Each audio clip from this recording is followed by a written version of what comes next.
പ്രശ്നോത്തര രത്നമാലികയിൽ 11-ാമത്തെ ശ്ലോകമാണ് നമ്മൾ ശ്രദ്ധിക്കുന്നത്.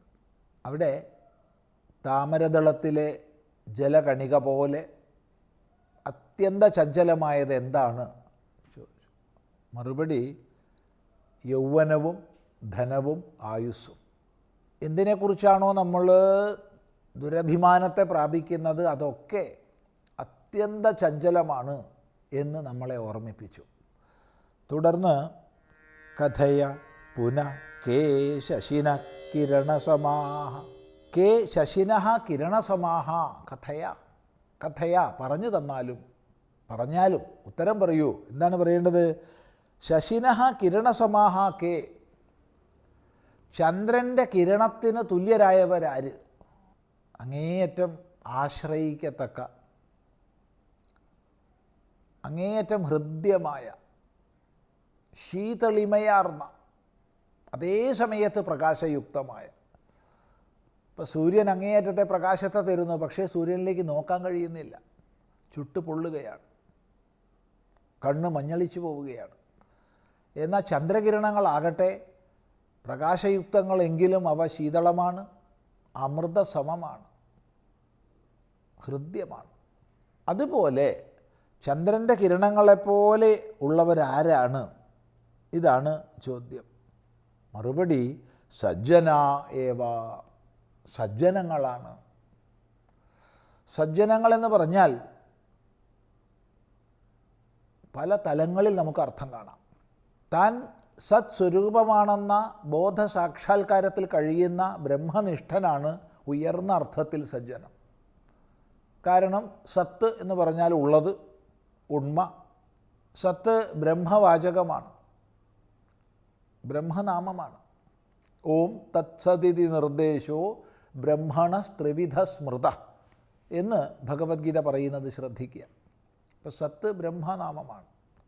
സ്വയം അഹം ബ്രഹ്മാസ്മി എന്നുള്ളതായ ബോധസാക്ഷാത്കാരത്തിൽ അഭിന്ന വൃത്തിയിൽ പരമാത്മസ്വരൂപമായി കഴിയുന്നവനാരോ ആ വിജ്ഞാനിയാണ്, സാക്ഷാത്കാര സമ്പന്നനാണ് വാസ്തവത്തിൽ സജ്ജനം.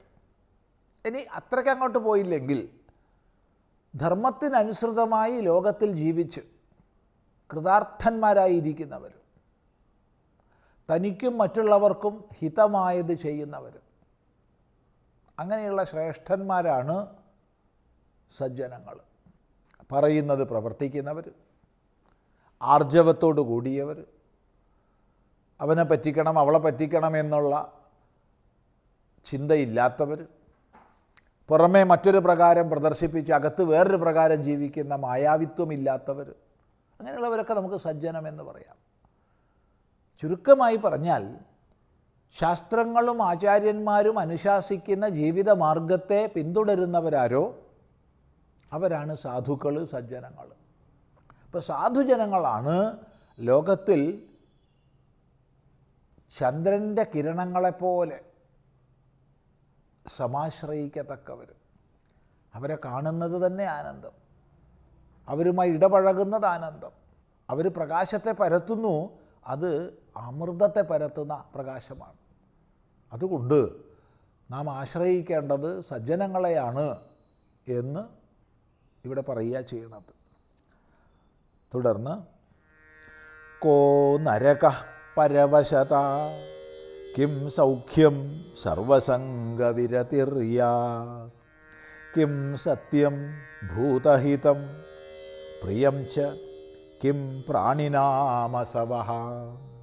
കോ നരകഃ പരവശത കിം സൗഖ്യം സർവസംഗവിരതിർയാ കിം സത്യം ഭൂതഹിതം പ്രിയം ച കിം പ്രാണിനാമസവഃ.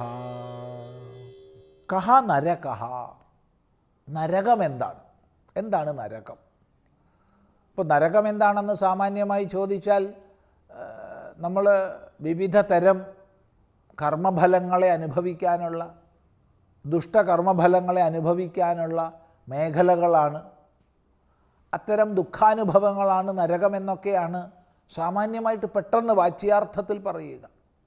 എന്നാൽ ഇവിടെ ആചാര്യൻ പറയുകയാണ് നരകമെന്ന് പറഞ്ഞാൽ പരവശതയാണ്, പരവശനായി പോവുക, സ്വവശനല്ലാതാവുക. രോഗങ്ങളെ കൊണ്ടോ മറ്റ് ക്ലേശങ്ങളെ കൊണ്ടോ ദാരിദ്ര്യം കൊണ്ടോ അജ്ഞാനം കൊണ്ടോ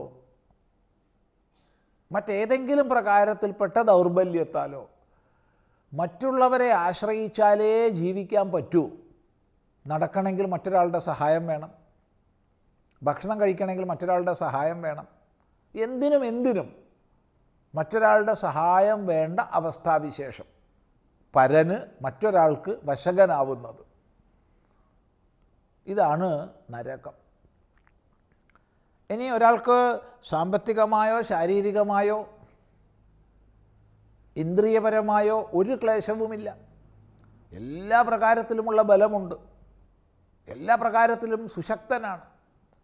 പക്ഷേ ഏതെങ്കിലും പ്രകാരത്തിൽ സ്ത്രീയോടോ പുരുഷനോടോ മറ്റാരോടെങ്കിലുമോ വിധേയത്വം വന്ന് അവർക്കടിമയായിപ്പോയി അവർ പറയുന്നത് പോലെ പ്രവർത്തിക്കേണ്ടുന്ന അവസ്ഥാവിശേഷം ജീവിതത്തിൽ വന്നാൽ അതും പരവശതയാണ്. അപ്പോൾ പരവശത എന്ന് പറയുമ്പോൾ കേവലം രോഗം, വ്യാധി തുടങ്ങിയവ മാത്രം നമ്മൾ മനസ്സിലാക്കിയാൽ പോരാ. ഏത് പ്രകാരത്തിലുള്ളതായാലും രാഷ്ട്രീയപരമായിട്ട് പരവശത വരും. എല്ലാ പ്രകാരത്തിൽപ്പെട്ട ശക്തിയുണ്ട്, സമ്പത്തുണ്ട്, ജനസമ്മതിയുണ്ട്, എല്ലാം ഉണ്ട്. പക്ഷേ നേതാവിൻ്റെ തെറ്റുകൾക്ക് കൂട്ടുനിൽക്കേണ്ടി വരിക, അതിനെതിര് പറയാൻ കഴിയാതിരിക്കുക, അയാളുടെ കണ്ണുരുട്ടലിന് വഴിപ്പെടേണ്ടി വരിക, അത് പരവശതയാണ്. ഏത് പ്രകാരത്തിൽപ്പെട്ടതായാലും ജീവിതത്തിൽ നമുക്ക് പരവശതയുണ്ടോ, അതാണ് നരകം.